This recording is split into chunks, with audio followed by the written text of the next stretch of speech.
গল্পকথন by Kallol চ্যানেলে আমরা আজকে শুরু করছি নরেন্দ্রনাথ মিত্রের লেখা পুনর্ভবা। আজ প্রথম পর্ব।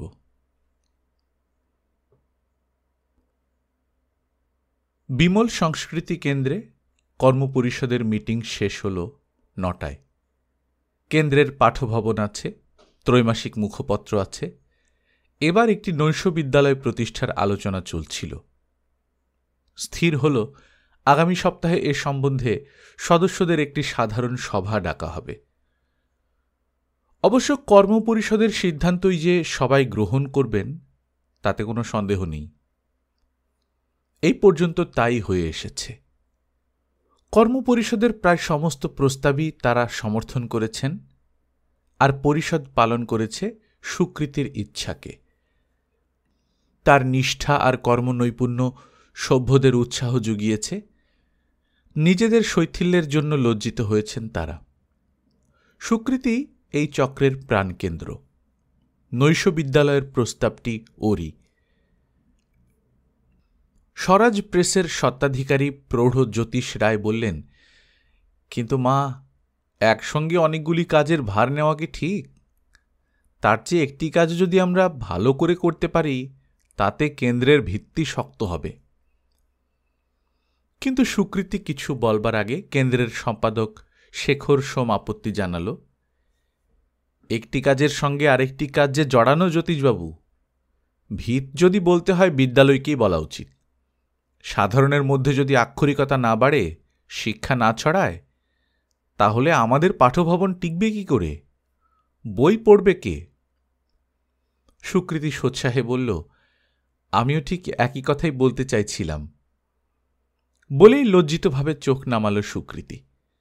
তার মনে হল ঘরের আরও অনেকগুলি চোখ যেন বিশেষভাবে তার দিকে তাকিয়ে আছে।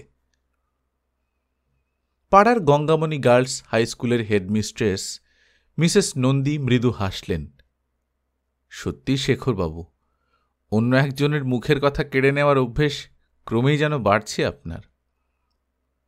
শেখর স্থির দৃষ্টিতে মিসেস নন্দীর দিকে একটুকাল তাকিয়ে থেকে বলল, আমরা এখানে যারা রয়েছি তাদের আদর্শ তো মোটামুটি এক, তাই একজনের সঙ্গে আরেকজনের কথার মিল হবে তাতে আশ্চর্য হবার কি আছে? মিসেস নন্দী ফের একটু হাসল। তা সত্যি, সংসারে কিছুতেই আশ্চর্য হওয়া উচিত নয়। হাইকোর্টের প্রবীণ উকিল প্রিয়নাথ বাড়জ্জে কিছুক্ষণ ধরে উঠি উঠি করছিলেন। এবার উঠে দাঁড়ালেন। কথা বাড়িয়ে লাভ নেই মিসেস নন্দী, রাত বাড়ছে। বেশ তো, শেখর আর সুকৃতির যদি উৎসাহ থাকে নাইট স্কুল চলবে। বলতে গেলে ওরাই তো সব চালাচ্ছে। দলের মধ্যে সবচেয়ে অ্যাক্টিভ তো ওরাই। মিসেস নন্দী কথাটার অনুবাদ করে বললেন, হ্যাঁ, ওরাই সবচেয়ে সক্রিয়। সদস্যরা বাইরের দিকে পা বাড়ালেন। জ্যোতিষবাবু বললেন, কই শেখর, তুমি যাবে না? শেখর তখন আলমারির পাল্লা খুলে কি একটা বই খুঁজছে। বলল, আপনারা এগুন, আমি একটু বাদে যাচ্ছি। মিসেস নন্দী জ্যোতিষবাবুর দিকে আরেকবার অর্থপূর্ণভাবে তাকালেন। তারপর সুকৃতির দিকে চেয়ে বললেন, আচ্ছা, আমরা তাহলে চলি সুকৃতি। মৈত্রমশাইয়ের শরীর কি খুবই খারাপ? আজ নিচে একেবারেই নামলেন না? সুকৃতি বলল, হ্যাঁ, ওর শরীর ভালো যাচ্ছে না। আপনার কি তার সঙ্গে কোনো কথা আছে অনিমাদি? হেডমিস্ট্রেস বললেন, ভেবেছিলাম আমাদের স্কুল সম্বন্ধে একটু। আচ্ছা, সে আরেকদিন হবে, আজ আর ওকে ডিস্টার্ব করব না। সকলের জুতোর শব্দ মিলিয়ে গেলে শেখর বই খোঁজা বন্ধ রেখে সুকৃতির পাশে এসে দাঁড়াল। সুকৃতি জানলার ধারে গিয়ে বাইরের দিকে তাকিয়েছিল। একতলার এই বৈঠকখানা ঘর থেকেও ছোট এক ফালি আকাশ চোখে পড়ে। সেখানে কয়েকটি নক্ষত্র জ্বলজ্বল করছে। শেখর একটু চুপ করে থেকে বলল, কি ভাবছ? সুকৃতি বাইরের দিকে তাকিয়েই মৃদুস্বরে বলল, কি আবার ভাবব? শেখর বলল, না, আর ভাববার কিছু নেই। আমি ঋষিকেশবাবুকে সব বলেছি। সুকৃতি চমকে উঠে মুখ ফেরাল। বলেছ? কেন বলতে গেলে? শেখর বলল, একদিন তো বলতে হতোই সুকৃতি, আঘাত তো দিতেই হতো, কিন্তু আমি ভাবিনি এত আঘাত তিনি পাবেন। ভেবেছিলাম ওর র্যাশনাল যুক্তিপন্থী মন বিষয়টিকে খুব সহজভাবে নিতে পারবে, কিন্তু তা তো হল না। সুকৃতি শেখরের কথায় কান না দিয়ে অধীরভাবে বলে উঠল, ও সেই জন্যই তিনি নিচে নামলেন না, মিটিংয়ে এলেন না, সেই জন্যই অমন করে বিকেল থেকে শুয়ে রয়েছেন, কারোর সঙ্গে কোনো কথা বলছে না। কেন কেন তুমি বলতে গেলে? কেন্দ্রের কাজ নিয়ে আমি তো বেশ ছিলাম, আমি তো বেশ থাকতে পারতাম। শেখর বলল, কিন্তু আমি পারতাম না সুকৃতি। কেন্দ্রের কাজের সঙ্গে আমার আরও অনেক জিনিস চাই, তোমারও তা দরকার আমি জানি, শুধু মুখ ফুটে তুমি বলতে পারছ না। লজ্জা, সংকোচ আর সংস্কার তোমার পথ আটকে ধরছে। কিন্তু আমি কোনো বাধা মানব না, তোমাকেও কোনো বাধা মানতে দেব না। শেখর ওর হাত ধরতে যাচ্ছিল, কিন্তু সুকৃতি দুপা পিছিয়ে গিয়ে বলল, না আজ নয়, আজ তুমি যাও। বলে সুকৃতি নিজেই ঘর থেকে বেরিয়ে গেল। দোতলার সিঁড়িতে ওর পায়ের শব্দ ক্ষীণ থেকে ক্ষীণতর হয়ে এলে শেখর আস্তে আস্তে বেরিয়ে পড়ল। বাড়ির চাকর হরিপদ সশব্দে সদর দরজা বন্ধ করতে করতে মুখ মুচকে একটু হাসল। ওপরে উঠে নিজের ঘরে ঢুকতে যাচ্ছিল সুকৃতি। পাশের ঘর থেকে হেমলতা বেরিয়ে এসে বললেন, তোমার শ্বশুর তোমায় ডাকছেন। সুকৃতি চমকে উঠে পেছন ফিরে তাকাল। করিডোরে আলো নেই, বাল্বটা ফিউজ হয়ে গেছে, আজও বদলানো হয়নি। অন্ধকারে শাশুড়ির মুখ দেখতে পেল না সুকৃতি, কিন্তু তার গলা বড় নীরস, বড় রুক্ষ লাগল কানে। হেমলতা কখনো ডাকেন মা, কখনো ডাকেন সুকু, কিন্তু আজ তার মুখে কোনো সম্বোধনই নেই। সম্ভাষণে শুধু শাসন আর তিরস্কার ফুটে বেরুচ্ছে। বুকের মধ্যে কিসের একটা খোঁচা লাগল সুকৃতির। একটু চুপ করে থেকে বলল, আমি নিজেই যেতাম মা, বাবা কি এখনো শুয়ে আছেন? হেমলতা রূঢ়স্বরে বললেন, থাক থাক, ওসব ডাক আর তুমি মুখে এনো না সুকৃতি, আমি সইতে পারছি নে। বলে হঠাৎ সরে গেলেন হেমলতা। সুকৃতি লক্ষ্য করল তিনি শ্বশুরের ঘরে গেলেন না। ডান দিকে ঘুরে পশ্চিমের বারান্দায় রেলিংয়ের ধারে দাঁড়ালেন। সুকৃতি নিঃশ্বাস চেপে ধীরে ধীরে শোয়ার ঘরে গিয়ে ঢুকল। খাটের উপর বালিশে ভর করে হাতের তেলোয় মাথা রেখে কাত হয়ে শুয়েছিলেন ঋষিকেশ মৈত্র। সামনে রবীন্দ্রনাথের রিলিজিয়ন অব ম্যান খানা খোলা, কিন্তু বেশ বোঝা যায় বইয়ে তার মন নেই। মনোসংযোগের চেষ্টা ব্যর্থ হওয়ায় নিজের উপরই তিনি বিরক্ত হয়ে উঠেছেন। সুকৃতির কাছে এসে দাঁড়িয়ে একটু চুপ করে থেকে বলল, এখন কেমন বোধ করছেন বাবা? ঋষিকেশ পুত্রবধূর দিকে চোখ তুলে তাকালেন। সারাদিনের কাজকর্মের পর বেশ একটু ক্লান্ত দেখাচ্ছিল সুকৃতিকে।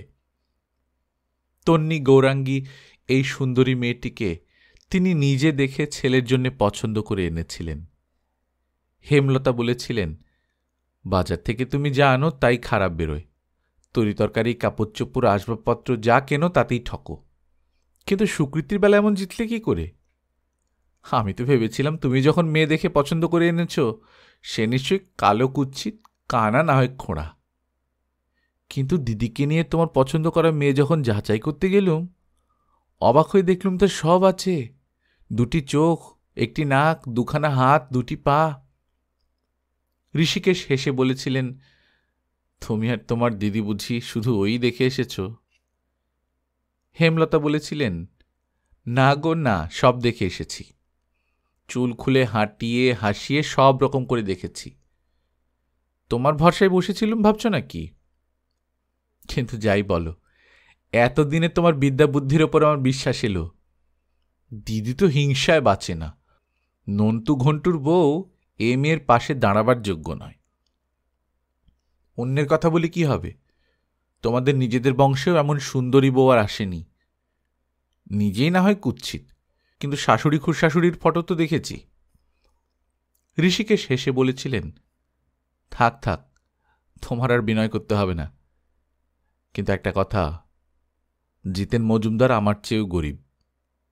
মার্চেন্ট অফিসের সামান্য কেরানি, শাখা সিঁদুর ছাড়া কিছুই দিতে দিতে পারবে না। তাছাড়া ওরা রাঢ়ী শ্রেণীর ব্রাহ্মণ। সম্বন্ধ করলে শ্বশুরবাড়িতে ঢুকতে পারবো তো? সেসব ব্যাপারে তোমার দাদা যা গোঁড়া। হেমলতা অবাক হয়ে থেকে বলেছিলেন, ওমা, তাই নাকি? এ কথা আগে বলনি কেন? এত দূর এগিয়ে। আহা, মেয়েটির চেহারা আমার চোখে লেগে রয়েছে। ওরা তাহলে রাড়ি? ঋষিকেশ স্ত্রীকে ভরসা দিয়ে বলেছিলেন, হলই বা রাড়ি, তবু তো ব্রাহ্মণ। তোমার ছেলের যা মতিগতি, তাতে শ্রেণী তো ভালো, একেবারে জাত ডিঙিয়ে যেতে পারে। তার চেয়ে আমি বলি কি? ঋষিকেশ যা বলেছিলেন তাই হল। বন্ধু বান্ধব নিয়ে বিমলও দেখে এলো সুকৃতিকে। এতদিন তার ঘোর অমত ছিল বিয়েতে। এবার শোনা গেল মার অসুবিধের কথা ভেবে এই সম্বন্ধে সে বিবেচনা করতে রাজি হয়েছে।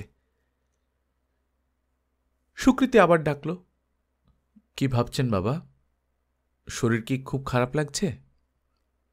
ঋষিকেশ একটু চমকে উঠে বললেন, না মা, শরীর বেশ ভালোই আছে আমার। তবে?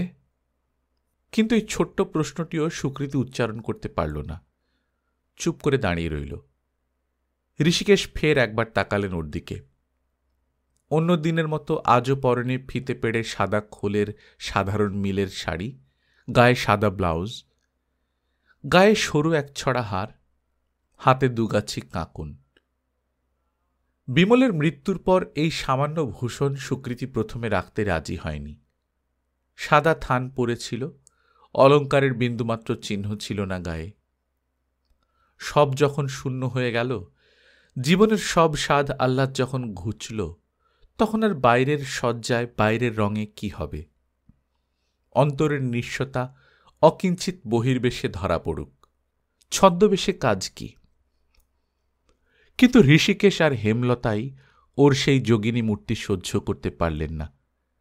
শাশুড়ি বললেন, তোমার এই রুক্ষ চেহারার দিকে তাকালে আমার বাড়ি ছেড়ে পালাতে ইচ্ছে হয়। ওদের একান্ত অনুরোধেই বেশ বদলাতে বাধ্য হল সুকৃতি। পুত্রের মৃত্যুর পর ঋষিকেশ ওর বধূত্ব ঘুচিয়ে ওকে ঠিক মেয়ের মতো করে রাখলেন।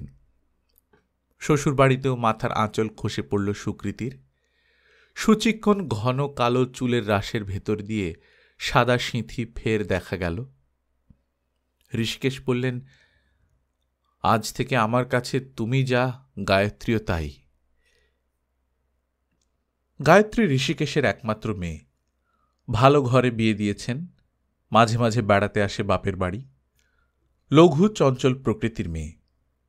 দাদার মৃত্যুর শোক অল্পদিনেই সে ভুলেছে। হইচই হাসি ঠাট্টায় বৌদিকেও ও ভুলিয়ে দিতে চায়। শ্বশুর শাশুড়ির জন্যে বাপের বাড়িতে গিয়ে প্রথম দিকেও বেশি দিন থাকতে পারেনি সুকৃতি। দুদিন যেতে না যেতেই ঋষিকেশ গিয়ে তাকে নিয়ে এসেছেন। জিতেনবাবুকে বলেছেন, বেয়াই, তোমার অনেক ছেলে মেয়ে আছে, কিন্তু আমার বাড়িতে শূন্য। সুকৃতি যদি আমার কাছে না থাকে আমি টিকব কি করে? মানিকতলা থেকে শ্যামবাজার এমন কিছু দূরের পথ নয়। তবু বাপের বাড়িতে খুব কম যাওয়া হয় সুকৃতির। বিমল সংস্কৃতি কেন্দ্রের কাজ বাড়বার পর যাওয়ার আর সময়ই হয় না। ঘরের নিস্তব্ধতা ভেঙে সুকৃতি বলল, 9:30 বেজে গেছে, এবার আপনার খাবার দিয়ে গিয়ে। ঋষিকেশ শক্ত হয়ে উঠে বসলেন। না, খাবার একটু পরে দিও। কয়েকটা কথা বলবার জন্য তোমাকে ডেকেছি, বসো। সুকৃতি খাটের একেবারে উত্তর প্রান্তে সরে বসতে যাচ্ছিল, কিন্তু ঋষিকেশ বললেন, না, আমার কাছে এসে বসো। সুকৃতি এগিয়ে এলে ঋষিকেশ তার পিঠের উপর সস্নেহে আলগোছে ডান হাতখানা রাখলেন। সুকৃতির সর্বাঙ্গ যেন একবার কেঁপে উঠল। ঋষিকেশ শান্ত কণ্ঠে বললেন, আমি সব শুনেছি মা, শেখর আমাকে সব বলেছে। সুকৃতি একবার ভাবল প্রতিবাদ করে, কিন্তু গলা দিয়ে তার কোনো স্বর বেরোল না। ঋষিকেশ আবার বললেন, হ্যাঁ, আমি সব শুনেছি। অবশ্য শেখরের কাছ থেকে শোনার আগে আরও অনেক কানাঘুষ আমার কানে এসেছিল। কিছু কিছু আমি লক্ষ্যও করেছিলাম, কিন্তু তোমাদের মুখ থেকে শোনার আগে আমি কিছু বলবো না, এও মনে মনে স্থির ছিল আমার। সুকৃতি এবারও কোনো কথা বলতে পারল না। ঋষিকেশ একটু থেমে ফের বলতে লাগলেন, কিন্তু স্থির থাকতে পারলাম না। তোমার কাছে গোপন করব না মা, তাছাড়া গোপন এতক্ষণে নেইও। শেখরের কথা শুনে আমার মন অত্যন্ত অস্থির হয়ে পড়েছিল। 2 বছর আগে বিমলকে যেদিন ওরা ছোড়া মেরেছিল, ঠিক সেই দিনের মতো অবস্থা হয়েছিল আমার। মনে হলো আরেকখানা ছোড়া ফের যেন আমার বুকে এসে বিঁধছে। সুকৃতি অস্ফুট কাতর স্বরে বলল, ওর কথা আপনি কান দেবেন না বাবা, ওকে আপনি সংস্কৃতি থেকে সরে যেতে বলুন। ঋষিকেশ একটু ম্লান হাসলেন। প্রথমে প্রায় সেরকমই বলেছিলাম। এই 54 বছর বয়স হলো আমার, জীবনে এত ধৈর্যহীন হয়েছি বলে মনে পড়ে না। ছেলের মৃত্যুতেও এত বিচলিত হইনি। এখন সে কথা ভেবে নিজেরই লজ্জা হচ্ছে। সংস্কারকে জয় করা, নিজের অধিকার বোধ ত্যাগ করা তো সহজ কথা নয় মা। অথচ শেখরের প্রস্তাবের চেয়ে সহজ আর স্বাভাবিক আর কি ছিল? সুকৃতি ক্ষীণ প্রতিবাদ করল, স্বাভাবিক? ঋষিকেশ বললেন, নিশ্চয়ই। শেখর উচ্চশিক্ষিত, স্বাস্থ্যবান, চরিত্রবান ছেলে। এই সংস্কৃতি কেন্দ্রের পরিচালনায় তার যোগ্যতার যথেষ্ট প্রমাণ পেয়েছি। তুমিও শিক্ষিতা, বুদ্ধিমতী, ভালো মন্দ বিচারের ক্ষমতা তোমার আছে। সব জেনে শুনে পরস্পরকে তোমরা ভালোবেসেছ, পরস্পরের গুণগ্রাহী হয়েছ। তোমাদের বিয়েতে... কথাটা একটু যেন গলায় আটকাল ঋষিকেশের, কিন্তু পরক্ষণেই পরিষ্কার স্বরে বললেন, বাধা দেবে কে? আমি বিমলের মাকে এতক্ষণ এই কথাই বুঝিয়ে বলছিলাম। অল্প শিক্ষিতা, গোঁড়া ব্রাহ্মণ পণ্ডিতের ঘরের মেয়ে, সেকেলে আবহাওয়ায় মানুষ হয়েছে। তাই ওর সংস্কারে যদি বেঁধে থাকে, মমত্ববোধে যদি কিছু আঘাত লেগে থাকে, তার জন্যে তুমি কিছু মনে করো না। সুকৃতি কি বলবে ভেবে পেল না। এর চেয়ে ঋষিকেশ যদি তাকে বাধা দিতেন, নিন্দা করতেন, তিরস্কার করতেন, সুকৃতি প্রতিবাদ করতে, নানা যুক্তিতর্কে শ্বশুরের তিরস্কারের জবাব দিতে পারত। কিন্তু তা হল না। ঋষিকেশ তাকে সম্মতি দিলেন, কিন্তু সেই দানের মধ্যে নিজের আহত হৃদয়ের বেদনার্ত অনুভূতিকে সঞ্চারিত না করে পারলেন না। স্ত্রীর যে অন্ধ সংস্কার আর অযৌক্তিক মমত্ববোধের জন্য লজ্জা জানালেন ঋষিকেশ, সেই সংস্কার আর মমত্ববোধ থেকে তিনিও যে সম্পূর্ণ মুক্ত নন, তা তো সুকৃতির কাছে গোপন রইল না।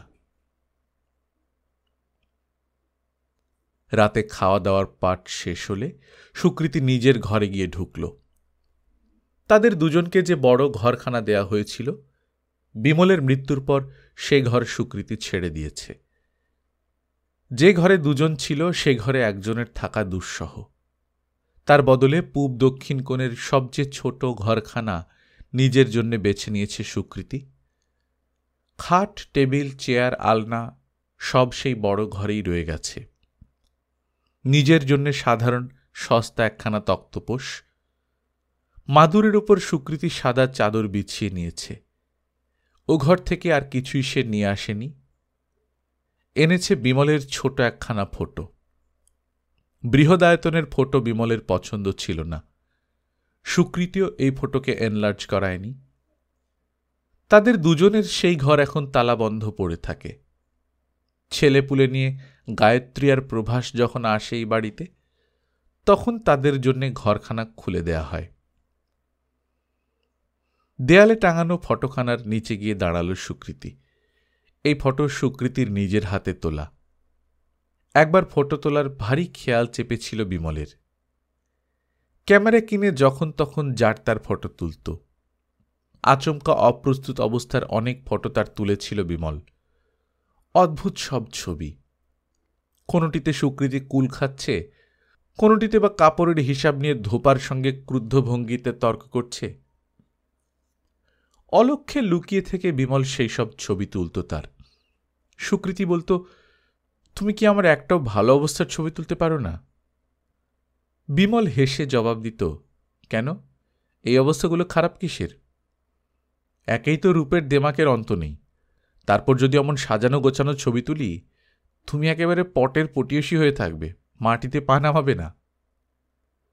কিন্তু ভালো হোক মন্দ হোক, আমি তবু অনেক ছবি তোমার তুললাম, তুমি আমার একটি তুলে দাও না। চেহারা খারাপ বলে আমার একখানা ফটো বুঝি আর ঘরে থাকতে নেই? সুকৃতি বলেছিল, নেই তো, আমায় ফটো তোলা শিখিয়ে না দিলে তুলব কি করে? বিমল বলেছিল, এসো শিখিয়ে দিচ্ছি। কিন্তু ভাইস প্রিন্সিপাল ঋষিকেশ মৈত্রীর শিষ্যার কি আর কোনো শিক্ষককে পছন্দ হবে? আমার মতো ছোটখাটো প্রাইভেট টিচারকে কি আর মনে ধরবে তোমার? সুকৃতি বলল, বাবাকে নিয়ে ঠাট্টা করতে তোমার লজ্জা করে না? বিমল বলেছিল, কই, করে বলে তো টের পাইনি। এসো, তোমাকে তাহলে ক্যামেরার কাজে দীক্ষা দিই। দেখবে ওসব দর্শন বিজ্ঞান কাব্য সাহিত্যের চেয়ে আমার এই ক্যামেরাটি অনেক বেশি ইন্টারেস্টিং। পৃথিবীতে বই ছাড়া আরও অনেক জিনিস আছে, যেমন ক্যামেরা। পৃথিবীতে ভাইস প্রিন্সিপাল ছাড়া অন্তত আরও একজন ব্যক্তি আছে, যেমন তারই পুত্ররত্ন। বিমলের ফটোর কাছ থেকে আস্তে আস্তে সরে এলো সুকৃতি। শিয়রের কাছের একটা এদেশি ওদেশি দর্শন সাহিত্যের বইয়ে ভর্তি, কিন্তু আজ একখানা বইও তার তুলে নিতে ইচ্ছে করল না। আলোটা নিভিয়ে দিয়ে আস্তে আস্তে শুয়ে পড়ল সুকৃতি। পৃথিবীতে বই ছাড়া আরও অনেক বস্তু আছে, তা এমন নতুন করে আবিষ্কৃত হলো কেন? জীবনের স্মৃতি ছাড়া আরও কিছুর আকর্ষণ আছে, তা তাকে কেন জানতে হলো? এমএসসি পাশ করে এক কেমিক্যাল ফ্যাক্টরিতে চাকরি নিয়েছিল বিমলেন্দু। তারপর থেকে বইপত্রের সঙ্গে তার আর বিশেষ যোগাযোগ ছিল না। এসব প্রসঙ্গ উঠলে বিমল বলতো, দেখো, আমি আর যাই হই না কেন বাবার প্রোটোটাইপ হতে রাজি নই। সারা জীবন কেবল ছাত্র পড়াবো আর ছাত্র সেজে থাকবো, তা আমার দ্বারা হবে না। বাবা তো আর আমার সঙ্গে পেরে উঠলেন না, তাই তোমাকে এনেছেন। দিনরাত্রির জন্য এক ছাত্রীকে দিয়েছেন গছিয়ে। কি আকৃতি, কি প্রকৃতি, কোনো দিক থেকেই ঋষিকেশের সঙ্গে যেন মিল ছিল না বিমলের। অবসর সময়টা হইচই, খেলাধুলা, সিনেমা থিয়েটার করে কাটাতেই সে বেশি ভালোবাসত। ফলে পাড়ার অল্প বয়সী ছেলে ছোকরার দলে তার ভক্তের সংখ্যা ছিল প্রচুর। তা দেখে বিমলের বাল্যকালের সহপাঠী আর ঋষিকেশের ছাত্র শেখর হেসে বলতো, ওর আর বয়স বাড়ল না। বিমল জবাব দিত, না বাড়ুক সেই ভালো, তোমার মতো আমি আমার বাবার বয়সী হতে রাজি নই। ছেলে যে তার মতো শান্ত, গম্ভীর, চিন্তাশীল হয়নি, কাব্যে সাহিত্যে ওর যে তেমন অনুরাগ নেই, তার জন্যে মাঝে মাঝে ঋষিকেশ দুঃখ প্রকাশ করতেন। বলতেন, নিজের গোয়ার্তুমির জন্য অনেক ভালো জিনিসের স্বাদও পেল না। কখনো বা হেসে বলতেন, এই ভালো, আনন্দ নিয়েই কথা। ও যদি ওসব জিনিসে সত্যি আনন্দ পায়, তাহলে আমাদের আপত্তির কি আছে বলো? সুকৃতিও হাসত।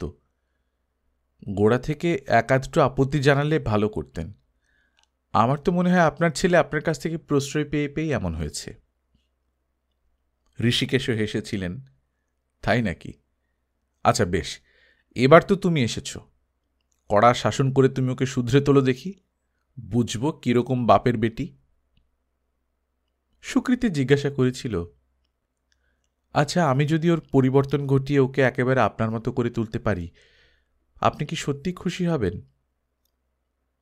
ঋষিকেশ একটু চিন্তা করে বলেছিলেন, তোমার প্রশ্নটা আমি বুঝতে পেরেছি সুকৃতি। ছেলে অবিকল তার বাপের মতো হোক এই কি বাপ চায়, না ছেলের মধ্যে সম্পূর্ণ স্বতন্ত্র আরেকজন হয়ে নিজেকে নতুন রূপে দেখতে তার স্বাদ জাগে, এই তো জিজ্ঞাসা? সুকৃতি মৃদু হেসে বলেছিল, হ্যাঁ, এবার জবাবটা দিন। ঋষিকেশ বলেছিলেন, তার আগে জবাবটা তোমার মুখ থেকেই শুনি। সুকৃতি এবারও একটি হেসেছিল।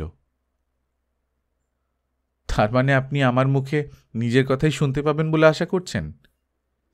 কিন্তু আমি যদি তা না বলি? ঋষিকেশ বলেছিলেন, প্রফেসরের নোট মুখস্থ করা জবাব না শিখলে নম্বর কাটব। আমাকে কি তেমন পরীক্ষক বলে তোমার মনে হয়? সুকৃতি বলেছিল, না, আপনি তেমন এক্সামিনার নন, সেই ভরসায় আমি যা বুঝেছি তাই বলি। প্রথমে বাপ ছেলের মধ্যে নিজেকেই অবিকল দেখতে চান, কিন্তু অনেক ক্ষেত্রেই তা হয় না, বিশেষ করে যারা জ্ঞানী, গুণী, শিল্পী, সাহিত্যিক। নিজেদের মনোযোগ আর চেষ্টা যত্নের অভাবে তাদের ছেলেরা সম্পূর্ণ ভিন্ন ধরনের হয়ে ওঠে। কিন্তু ততদিন বাপের মনে মমত্ব জন্মে যায়।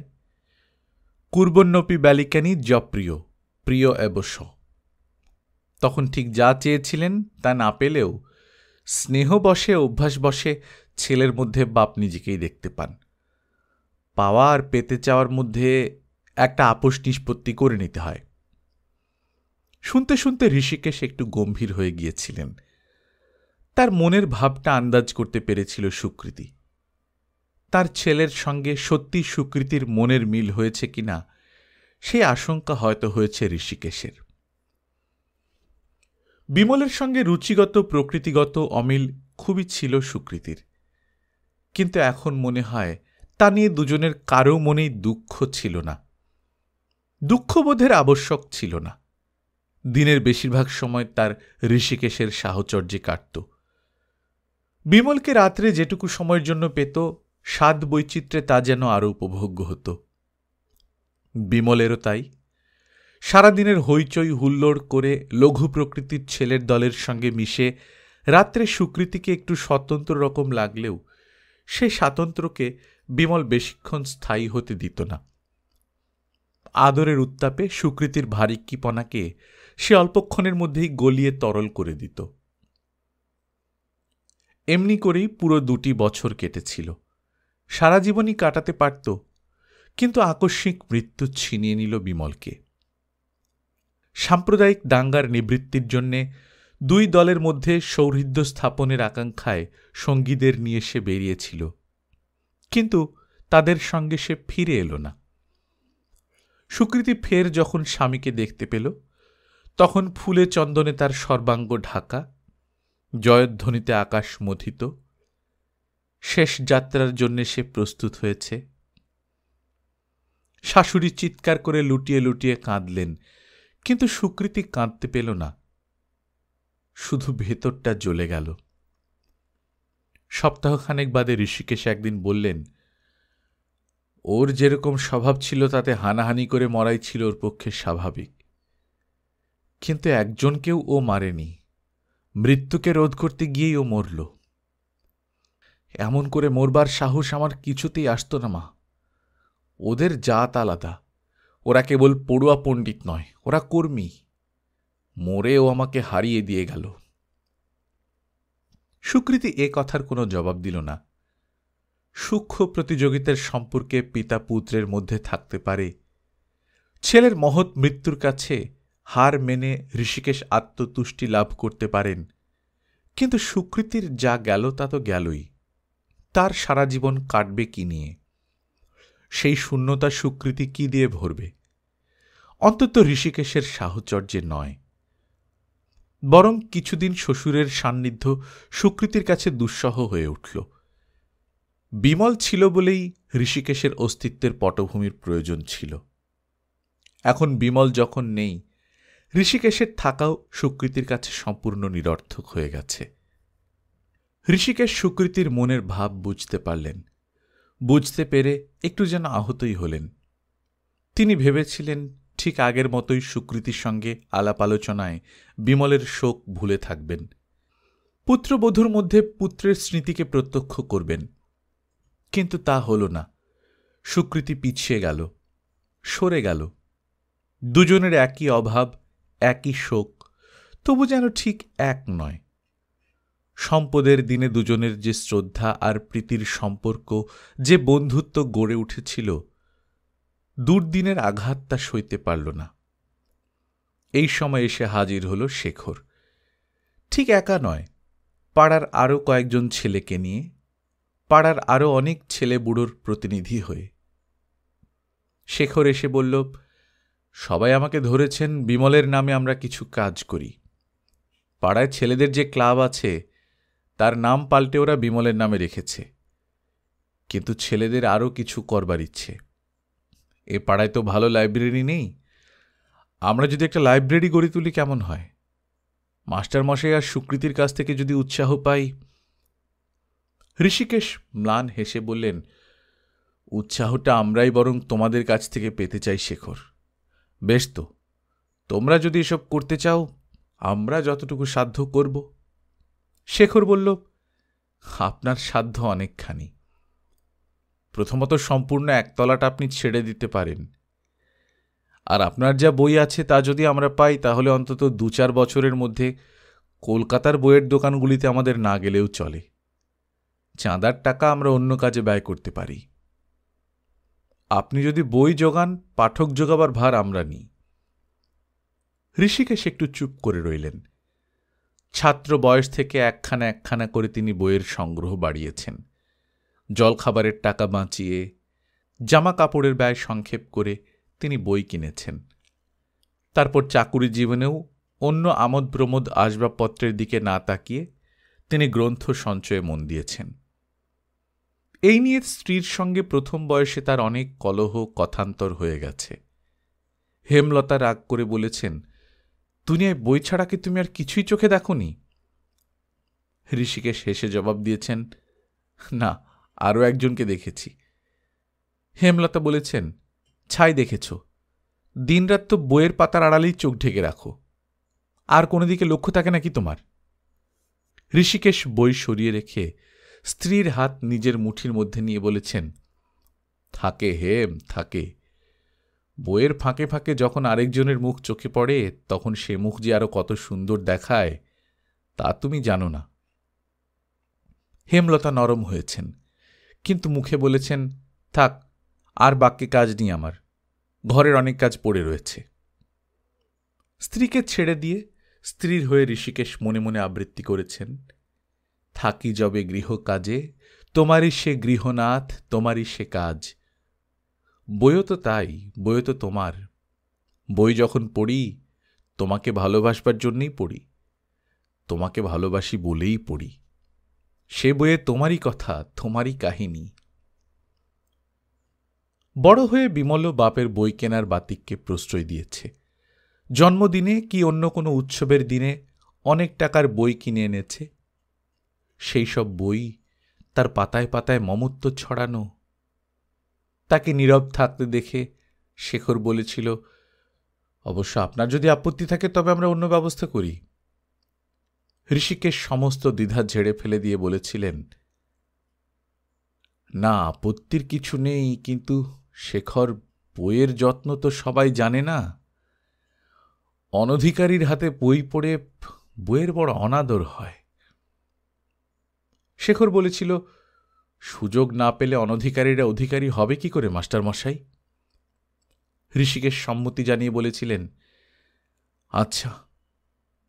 মূল্যবান অতি প্রয়োজনীয় সামান্য কিছু বই রেখে একে একে সমস্ত বইয়ের আলমারি একতলায় বিমল সংস্কৃতি কেন্দ্রকে দান করলেন ঋষিকেশ। শেখর বলল, ভাববেন না মাস্টারমশাই, এই লাইব্রেরি রক্ষণাবেক্ষণের ভার সুকৃতির ওপরই থাকবে, চাবি থাকবে ওরই হাতে। আলমারিগুলো শুধু 2 তলা থেকে 1 তলায় নামল, আর বইগুলো শুধু একজনের হাত থেকে 10 জনের হাতে গিয়ে পৌঁছবে। ঋষিকেশ একটু হাসলেন। পৌঁছুক, তাতে ক্ষতি নেই, অক্ষতভাবে ফিরে এলেই হয়। শেখর বলল, সে ভার আমাদের উপর রইল, এখান থেকে কিচ্ছু হারাবে না। সুকৃতি বৌদি, আপনি রক্ষণাবেক্ষণের ভার নিন, লাইব্রেরিয়ান হতে হবে আপনাকে। সুকৃতি বলল, ব্যাপার মন্দ নয়, আমরা বাড়ি দিলাম, বই দিলাম, আবার লাইব্রেরিয়ানও হব, অথচ কাজটা হলো আপনাদের 10 জনের। শেখর বলল, 10 জনেরই তো, কিন্তু আপনিও সেই 10 জনের একজন, আপনার সরে গেলে চলবে না। সুকৃতি সরে গেল না, বরং এগিয়ে এলো। 2 তলা থেকে 1 তলায় মাত্র গোটা কয়েক সিঁড়ির ব্যবধান, কিন্তু এই ব্যবধান যেন অনেকখানি। এ ব্যবধান চিন্তা আর চেষ্টায়, এ অবতরণ কথা থেকে কর্মে। অথচ এমন কিছু কাজ নয়। শেখরের সাহায্যে বইগুলির শ্রেণীবিভাগ করে একটা তালিকা তৈরি করল সুকৃতি। লিখতে হলো নিজের হাতে। প্রথমে শেখরকেই লিখতে অনুরোধ করেছিল, কিন্তু শেখর রাজি হল না। বলল, না, তার চেয়ে আপনি লিখুন। অফিসে কলম পিষে পিষে আমার হাতের অক্ষর একেবারে দেবাক্ষর হয়ে গেছে। আর কেউ তো দূরের কথা, অনেক সময় আমি নিজেও পাঠোদ্ধার করতে পারিনি। সুকৃতি মৃদু হেসে বলেছিল, আচ্ছা, আমি লিখছি। আমার হাতের লেখাও কিন্তু ভালো নয়। শেখর বলল, আমার চেয়ে অনেক ভালো। নির্দিষ্ট দিনে আনুষ্ঠানিকভাবে শুভ উদ্বোধন হল বিমল সংস্কৃতি কেন্দ্রের। দেশের সর্বাধিক লোকপ্রিয় প্রবীর সাহিত্যিক এসে পাঠভবনের দ্বারোদ্ঘাটন করলেন। বিমলের সারল্য, সাহস, সততার অনেক দৃষ্টান্ত উল্লেখ করে তার বন্ধু বান্ধব, পরিচিত অপরিচিতের দল বক্তৃতা দিলেন। পরদিন থেকে কেন্দ্রের কাজ শুরু হয়ে গেল। পাড়ার ছেলেমেয়েরা চাঁদা দিয়ে কেন্দ্রের সদস্য হল। বই পড়বার উৎসাহ আর আগ্রহ বাড়তে লাগল তাদের। শহরের যারা গুণী, জ্ঞানী, পণ্ডিত, শিল্পী, তাদের একে একে কোনো কোনো দিন বা একসঙ্গে অনেককেই কেন্দ্রে নিমন্ত্রণ করে নিয়ে আসতে লাগল শেখর। সাপ্তাহিক অধিবেশনগুলি তাদের সুচিন্তিত ভাষণ আর রচনায় সমৃদ্ধ হয়ে উঠল। ঋষিকেশ কোনোদিনই তেমন মিশুক ছিলেন না, এখনও হতে পারেননি। কলেজের দু একটি ক্লাস ছেড়ে ঘরের কোণে নিজের মনে পড়াশুনো করেন। শুধু বিশেষ কোনো অনুষ্ঠানের দিন শেখর তাকে জোর করে ধরে নিয়ে আসে, কোনোদিন বা বসিয়ে দেয় সভাপতির আসনে। কাজ সেরে অল্পক্ষণের মধ্যেই ঋষিকেশ বিদায় নেন। কিন্তু সুকৃতি যায় না, তার গেলে চলে না। শুরু থেকে শেষ পর্যন্ত সে থাকে, আর তার ফলে কারো উঠবার কথা মনে থাকে না। যেদিন লোকজন কম হয়, ছোট বৈঠক বসে, সুকৃতি নিজের হাতে চা পরিবেশন করে, নিজের হাতের তৈরি করা সিঙ্গাড়া সন্দেশ অভ্যাগতদের সামনে এনে ধরে। আলাপ আলোচনার সময় বেশি কথা বলে না সুকৃতি, বরং স্বল্পভাষিণী মুখচোরা মেয়ে বলেই তাকে মনে হয়। কিন্তু তার উপস্থিতিতে সকলের বলবার আগ্রহ বাড়ে, কারণ সকলেই জানেন সুকৃতির মতো এমন বুদ্ধিমতী শ্রোত্রী শহরে মেলে না। আলোচনার মাঝে মাঝে যখন যোগ দেয় সুকৃতি, তখন বোঝা যায় বুঝবার আর বোঝাবার ক্ষমতাও তার নেহাত কম নেই। সাহিত্য আর দর্শনে পড়াশোনা অনেকের চেয়েই তার বেশি। ঋষিকেশের অধ্যাপক বন্ধুর দল খুশি হয়ে বলেন, এম এ পরীক্ষাটি তুমি দিয়ে দাও না কেন সুকৃতি? তোমার তো কোনো অসুবিধে নেই। ইউনিভার্সিটিতে যদি না যেতে চাও, নাই বা গেলে। তোমার শ্বশুর একাই তো একটি ইউনিভার্সিটি। সুকৃতি স্মিত মুখে চুপ করে থাকে। কিন্তু যেদিন আর কেউ আসে না, সেদিনও শেখর আসে। বৃষ্টির দিন, ঝড়ের দিন, ছুটির দিন, কোনোদিনই প্রায় বাদ যায় না। কোনোদিন বা বইয়ের স্টক মিলায়, কোনোদিন বা কেন্দ্রের অন্য কাজে মন দেয়। লাইব্রেরি ঘরে সুকৃতিকেও কাজে ব্যস্ত দেখা যায়। কোনোদিন বা কেন্দ্রের মুখপত্র সংস্কৃতির প্রুফ দেখে। শেখর একদিন বলল, কেমন লাগছে এইসব কাজ? সুকৃতি প্রুফ থেকে মুখ তুলে বলল, ভালো। কাজের সবচেয়ে বড় গুণ তা বেশ ভুলিয়ে রাখে। পড়াশোনায় এমন করে ভুলে থাকা যায় না। শেখর একটু চুপ করে থেকে বলে, কিন্তু আমরা তো ভুলে থাকতে চাইনি। কাজের ভেতর দিয়ে আমরা তাকে মনে রাখতে চাই। জানেন, পড়াশোনায় বিমলের তেমন ঝোঁক ছিল না, কিন্তু লাইব্রেরি করার দিকে ওর আগ্রহ ছিল সবচেয়ে বেশি। সুকৃতি বিস্মিত হয়ে বলল, তাই নাকি? কই, আমাকে তো এসব কথা কোনোদিন বলেননি। গল্পকথন বাই কল্লোল চ্যানেলে আপনারা শুনছেন নরেন্দ্রনাথ মিত্রের লেখা পুনর্ভবা। আজ প্রথম পর্ব। আমরা নিয়মিত গল্প পাঠ করে শোনাচ্ছি। আপনারা যারা প্রথমবার মতো শুনছেন, সাবস্ক্রাইব করে নেবেন। গল্প পাঠ ভালো লাগলে বন্ধুদের সঙ্গে শেয়ার করবেন। নিজে ভালো থাকবেন, আশেপাশের লোকজনকে ভালো রাখবেন। টাটা।